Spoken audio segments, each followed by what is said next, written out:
आज शुक्रवार है और आज ब्लैक एंड व्हाइट में हम आपको बहुत ही खास, बिल्कुल अलग और कुछ विशेष खबरें दिखाएंगे। सबसे पहले तो इन्फोसिस के फाउंडर एनआर नारायण मूर्ति का एक बयान है जिसकी बड़ी चर्चा हो रही है। उन्होंने कहा है कि अगर भारत को चीन से आगे निकलना है तो भारत के युवाओं को 70 घंटे प्रति सप्ताह काम करना पड़ेगा, यानी मेहनत करनी पड़ेगी, परिश्रम करना पड़ेगा। और 70 घंटे प्रति सप्ताह का मतलब है कम से कम 10 घंटे रोज काम करना पड़ेगा।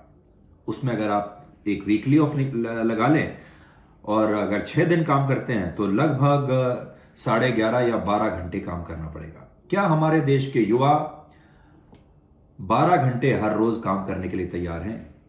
हम सपने तो बड़े बड़े देखते हैं, हमें सुपर पावर भी बनना है, हमें एक दिन बहुत बड़ी दुनिया की अर्थव्यवस्था भी बनना है, लेकिन हम शायद सब कुछ सरकार के भरोसे छोड़ देते हैं। क्या हमारे देश के युवा और लोग मेहनत करने के लिए तैयार हैं?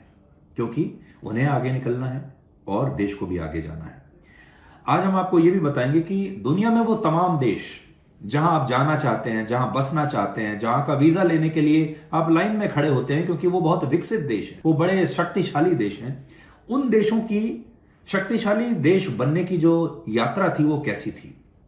कोई भी देश शुरू से तो शक्तिशाली नहीं था। इसलिए आज हम आपको बताएंगे कि दुनिया के जो बड़े बड़े देश हैं उनकी जनता ने, उनके लोगों ने खुद कितना परिश्रम किया और उस परिश्रम की वजह से ये देश आज यहां तक पहुंचे हैं। तो क्या हमारा देश और हमारे देश के 140 करोड़ लोग, खास तौर पर हमारे युवा, इतनी मेहनत और परिश्रम करने के लिए तैयार हैं या नहीं? इसके बाद एक और बड़ी अलग हटकर खबर, चाइना और जापान जैसे देश जहां पर लगातार लोग बूढ़े हो रहे हैं, वहां पर बड़ी संख्या में नौजवान ऐसे हैं जिनकी या तो नौकरी छूट गई है या फिर उन्होंने अपनी नौकरी छोड़ दी है, या ऐसे भी लोग हैं जो दूसरे शहरों में रहते हैं, दूसरी जगह पर, लेकिन वो उनको इतनी तनख्वाह नहीं मिल पाती कि वो एक अच्छा लाइफस्टाइल मेंटेन कर सके। अब बड़ी संख्या में ऐसे लोग वापस अपने माता पिता के पास लौट रहे हैं और उनसे कह रहे हैं कि हम आपके साथ ही रहेंगे और आपकी सेवा करेंगे बुढ़ापे में, बशर्ते आप हमें हर महीने तनख्वाह दें। तो हमारे जो संस्कार हैं हमारे देश में, हमारी जो कल्चर है, उसमें तो माता पिता की सेवा की जाती है, लेकिन अब बहुत सारी जगहों पर माता पिता की यह सेवा कमर्शियलाइज हो गई है। यानी माता पिता अपने बच्चों को अपने घर रखेंगे, ये बच्चे उनकी सेवा करेंगे और इसके बदले में जैसे कहीं नौकरी पर आपको तनख्वाह मिलती है, माता पिता अपने बच्चों को तनख्वाह भी देंगे। तो ये बड़ा इंटरेस्टिंग कॉन्सेप्ट है, इसके बारे में आज आपको बताएंगे।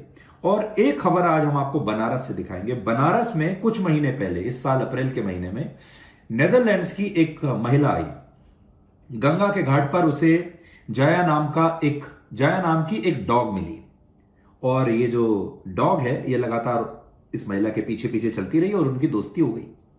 उसके बाद वहां पर कुछ दूसरे डॉग्स ने इस डॉग पर हमला कर दिया और नेदरलैंड्स की इस महिला ने इस डॉग को बचाया और उसके बाद इनकी ऐसी घनिष्ठ दोस्ती हो गई कि अब नेदरलैंड्स की यह महिला जया को, यानी उस डॉग को, अपने साथ नेदरलैंड्स लेकर जा रही है और इस महिला ने जया का पासपोर्ट बनवाया है, सारी कागजी कार्रवाई की है जिसमें लगभग 6 महीने का समय लगा है और अब ये डॉग नेदरलैंड्स चली जाएगी और नेदरलैंड्स की इस महिला ने इस डॉग को अडॉप्ट कर लिया है।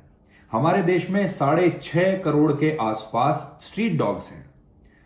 क्या हम भी इन स्ट्रीट डॉग्स को ऐसे ही अडॉप्ट कर सकते हैं? क्या इन्हें कोई नया घर दिया जा सकता है? क्या इन्हें वही प्यार दिया जा सकता है? आज इस पर बात करेंगे।